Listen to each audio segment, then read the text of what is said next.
Hello everyone. So almost natapos ko na yung aking mga houseplants. So itong ating string of bananas guys, na ganyan na siya kahaba. So ito yung cortina natin. Ayan po, ganyan siya kahaba. So yung gagawin ko is ano ko siya, ilalagay ko sila sa plastic box.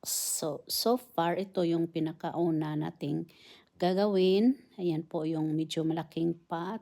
So para siyang buhok guys. So ganyan siya kahaba. Binaba ko na siya doon sa sa plant truck. So tatalian ko, I think mga 5 or 6 na tali like this one guys, para hindi siya maghiwalay-hiwalay or hindi siya magbuhol-buhol.